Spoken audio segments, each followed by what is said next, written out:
What if you don't have enough to retire? What if you've done the math? You've sat down, put pen to paper, and said, wait a sec, I don't think I can retire. I don't think I have enough to go through retirement without running out of money. What do you do then? What are your options? That's what we're going to talk about today. Do you just give up, throw in the towel, or you call Tony and say, hey, Tony, welcome to the show. And what do I do? I don't have enough. Now what? You absolutely do not call me. That is the number one thing. I'm a radio show co-host, the professional. Which way?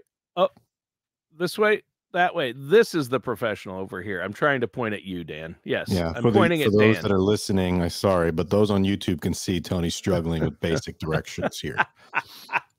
That's why you don't call me for financial advice. I have a lot of questions, which is why I'm a great co-host for a financial show.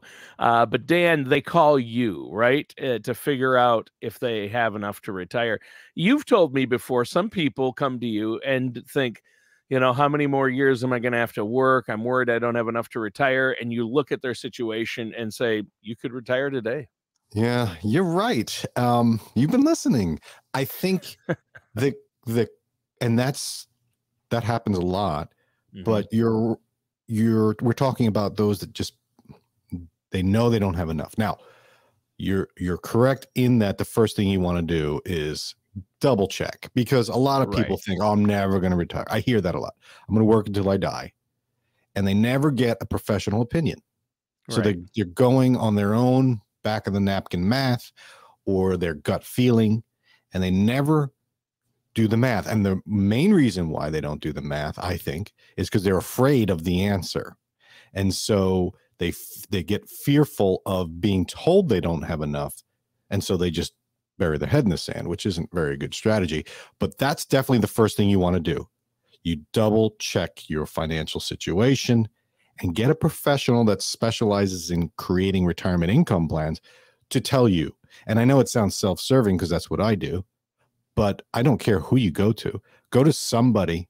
Well, I do care who you go to. You want to go to someone that specializes in this, but I'm not saying you got to come to me to tell you this. If you go to someone that does this for a living and a financial planner, a fiduciary tells you, yeah, you don't have enough, then what?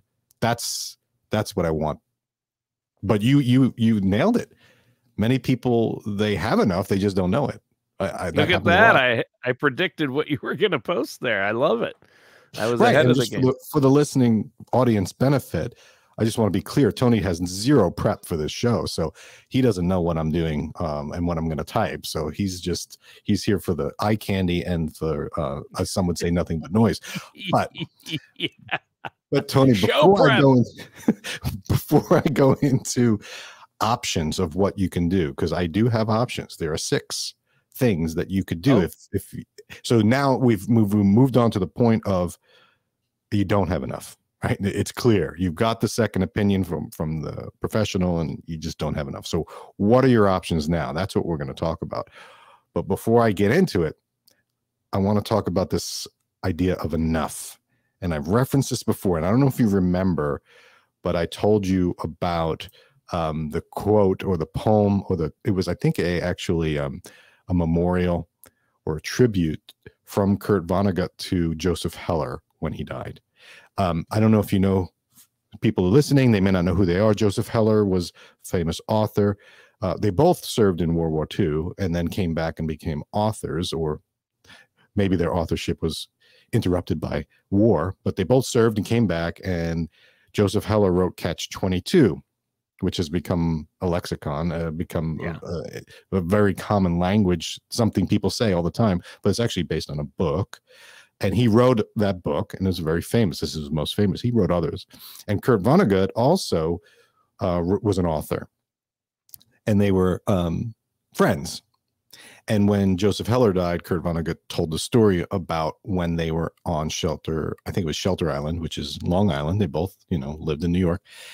They were at a party, and Kurt Vonnegut said to Joseph Heller, hey, how do you feel about the fact that you had this fancy Catch-22, huge book, huge success, but our host, who happens to be I think it was a hedge fund manager, how do you feel about the fact that the host of this party, the hedge fund manager, made more yesterday than you made in your entire life off that book? How do you feel about that? And Joseph Heller said, well, I have something that he doesn't have and never will. And Kurt Vonnegut said, well, what would that be? And he said, I have the knowledge that I've got enough. And it's so he wrote a poem. I have the knowledge that I've got enough, whereas the hedge fund manager is constantly right. So it's never enough for him. Yeah. So we've done an entire show on what is enough for retirement and what should you have at age 50, I think we called it. So watch that. But now we're going to go past that point and say, even Joseph Heller would say, you don't have enough. And how are you going to retire, right? Well, people say there's a magic number. Like some people say, once you get $1 million, you've got enough to retire. But the number is different for everyone, and there is no magic number. Correct. Out there. There isn't. It comes down to income. Assets don't matter. What matters is how much income you have in retirement, because that's what it's all about. You're going to pay the bills. You're going to go to the grocery store. They're not going to say, what do you got in the bank? What I have, I have 15 ounces of gold in my safe at home. Great. The bill is $250. Can you pay me now? And they'll accept cash or credit. So, or in Tony's case, write a check.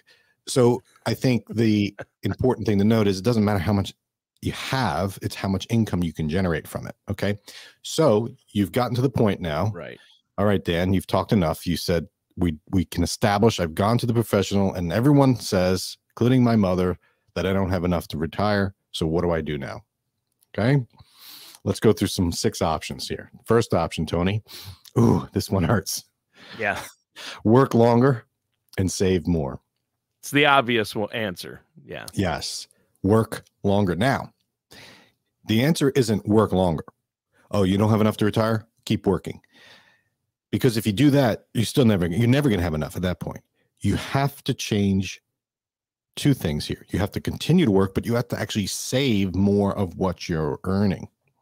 Otherwise, you're just going to fast forward 5 years. You're still living the same amount. If you don't have enough now, what are you going to have more later if you're spending everything you make? So you have to work longer with the intent of saving more. And you should have capitalized all caps that and. Work longer and save more. Yes. Yes. Yeah. Emphasis on the and. You don't want to perpetuate the situation of working and spending everything you make. So you have to save more. Now, I will caveat that by saying just by working longer, you theoretically can delay Social Security. And we've done a show last week on why it makes sense to delay. And by delaying taking Social Security, you're getting the formulaic increases, you're getting the delayed retirement credits potentially, but you're also maybe replacing a 0 on your earnings record for the formula for Social Security. Social Security is your top 35 years. So if you have a 0 when you were in your 20s working and you've only worked for 33 years, if you work an extra year, that 0 in the formula will become your earnings this year. So you would fundamentally be increasing your Social Security record in a number of ways by delaying it. But how are you going to live? You got to work longer.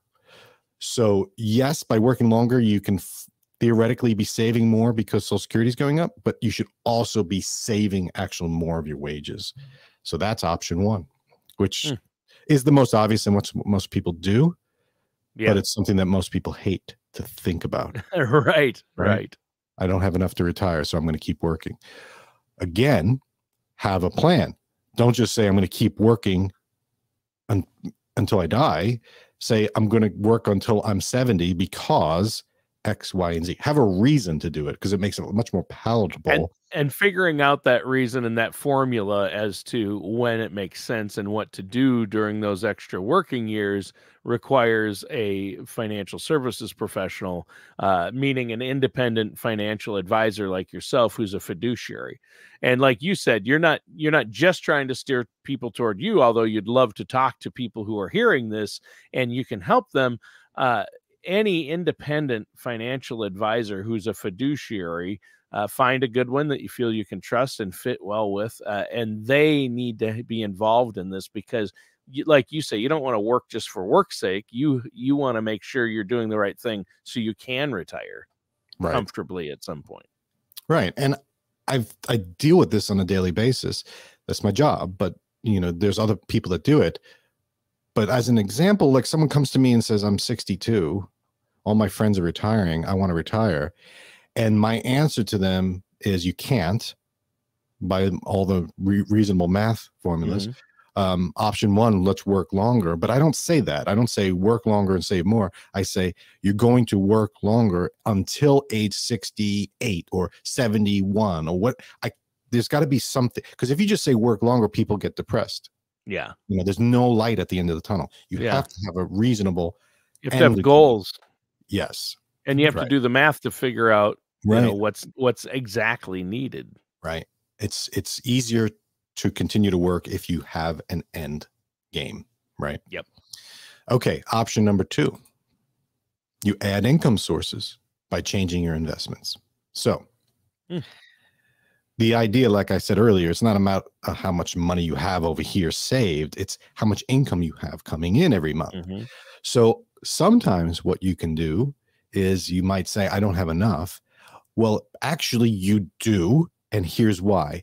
If you started switching your investments, your savings, whatever you have for retirement, and started generating income from it, you would find that you can do that and have enough.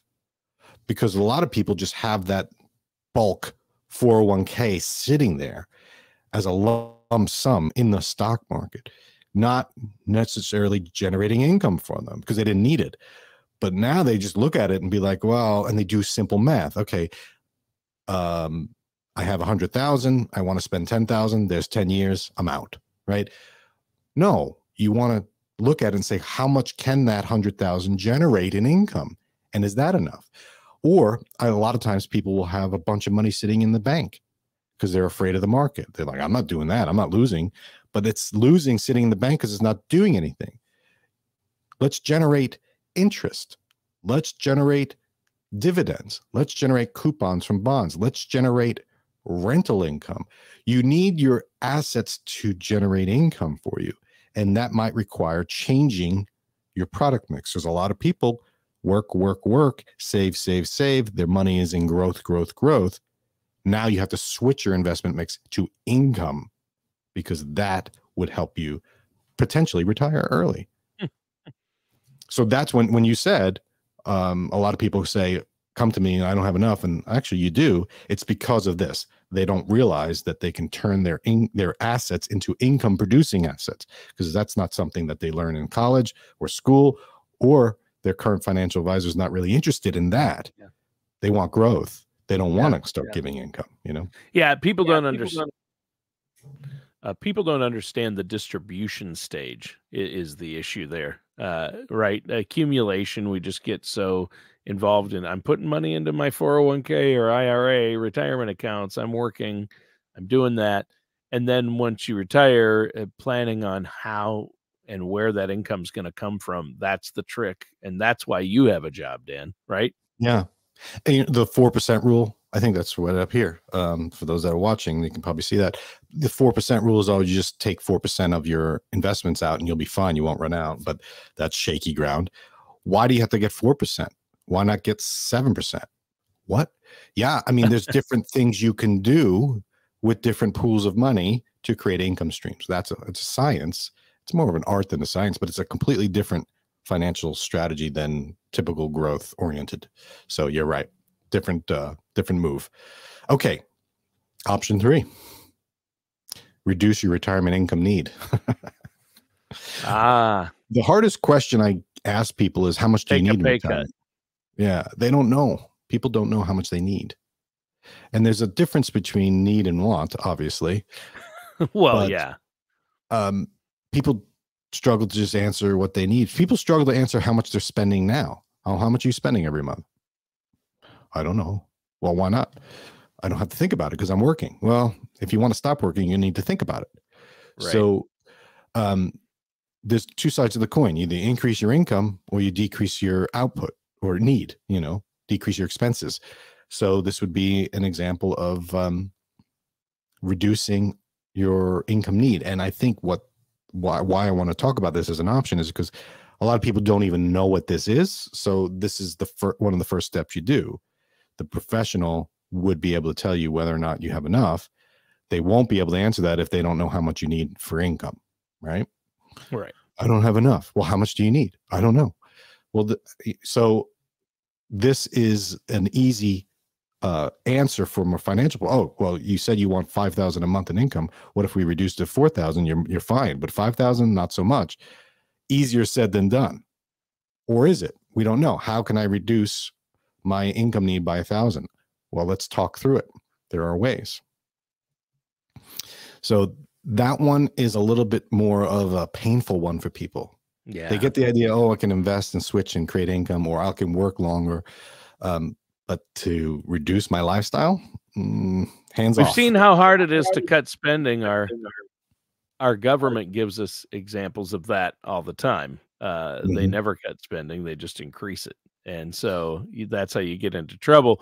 But none of us want to cut spending, Dan. That's the problem. Yeah, and we're going to get to that in a little bit coming up. But I wanted to point out that you need to know what your income need will be in retirement in order to determine if you can retire. And people kind of gloss over that. Oh, I don't know. I'll need 80% of my. We did a show on it. How much do you need? I think we said the idea was 80% is what you need, but we debunked that. So, okay. Next option. If you simply don't have enough to retire, what do? Downsize or right size your home. Use the equity in your home. People's largest asset in this country typically is their home equity. They bought it years ago. They've paid off their mortgage. We just did a show on whether or not you should do that in retirement. Should you pay off the mortgage? Not necessarily, but a lot of value is there, and it's just sitting there. It's not doing what? It's not generating income for you. Right. So you could generate income from your house. You could do a reverse mortgage. You could take a home equity line of credit, or you could sell it, buy something smaller, use the proceeds to invest back into option 2 to create income. So the idea is you have an asset. Most people think the house is untouchable, but why? You should be able to use that for generating income to retire. And so someone that's got this no retirement, they don't have a lot in savings, 401k, they don't have a pension, all they got is Social Security, and that's it. They're like, I'm done. I'm never going to work forever. What about the $300,000 value in your home? Well, I'm not, I love it. I'm not. Well, how much do you love it? Can you downsize and use that to generate income? Can you do a reverse mortgage? Reverse mortgage, that's scary. This is a huge option for people that for some reason people don't like to even talk about it, but right. I would say it's probably the easiest option. Well, the mustache likes to talk about it. Yeah. If you want to talk about reverse mortgages, I think you need a big bushy black mustache, Dan. Little Tom Selleck action. I don't have a mortgage license. I don't sell these things, but I use them. I'm like, hey, let's look at it because it's better than working forever and being miserable. Let's use the asset as it is, as an asset. People that's a hard one, but I think it's a hard one for people to mentally, but financially, it's probably one of the best that is most often overlooked. Because it's a lot of folks' biggest asset, like you said. Yeah. That's why. Yeah. And why ignore it? Yep. Okay. Option 5. This is what you were describing. Reduce your current spending. Okay. You don't have enough to retire. Then you have to work longer, or you have to invest differently, or you have to reduce your future income need, or you downsize. But why not start now and reduce your spending now?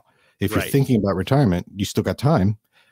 Start living the way you think you should be, right? And this is probably the most difficult one for people to do, like you just said. We're in the situation where our government can't even balance the budget and they want to raise the debt ceiling. You can't do that as an individual. You can't just ask the credit card company to keep giving you more money. They will stop you at some point, and your friends will ostracize you if you just keep borrowing money from them. So you have no choice but to cut your spending. That's just life, right? Come up with a realistic spending and see.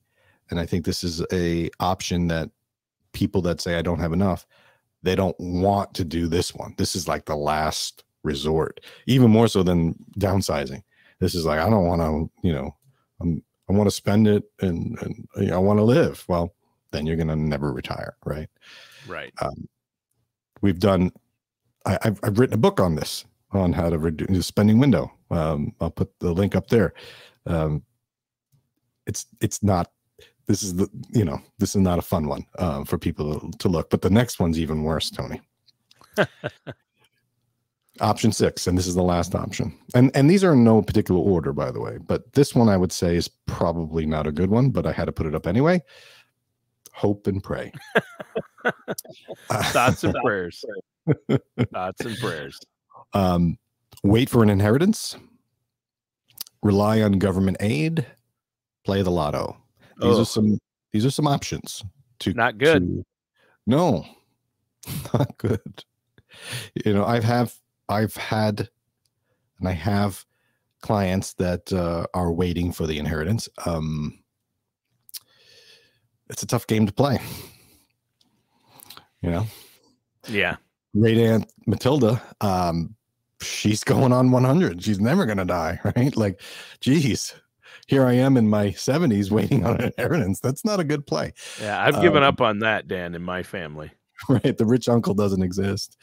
Well, no, they live too. I think they're going to outlive me is the problem. Right. Just to spite. Yeah. And playing the lotto. You know, you and I have the same chance of winning the New York State Lotto, and neither of us live there.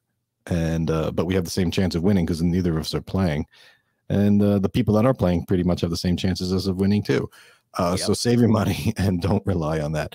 But relying on government aid, people don't like this idea, but this is a big one that people do when it comes to long-term care. Medicare doesn't cover it. What am I going to do? I'm going to go on Medicaid. All right. Well, then you're going to be spending down every last asset till you probably have $2,000 to your name. That's a plan. That's an option. So I'm throwing it out there. But when you think about it, people don't want to do this. So, no. But just to be fair, I was covering them all. So, yep. The first step to conclude, you need to find out if you truly do have enough to retire or not. Don't just say I don't have enough to retire and rely on gut instinct. Find out for real. And think about this. Best case scenario, you meet someone that says, oh yeah, you have enough, retire now. And you're like, oh geez, that was good. I'm glad I did that. Yeah. Worst case scenario, they say you don't, but here's when you will. That is better. It's better to know, hey, I got to work another 10 years. It sounds gross to someone that's 62 saying I want to retire and all my friends are retiring. I got to work till 72. It's better to know that than to just be like, can I? I don't think I can. I'm just going to work forever.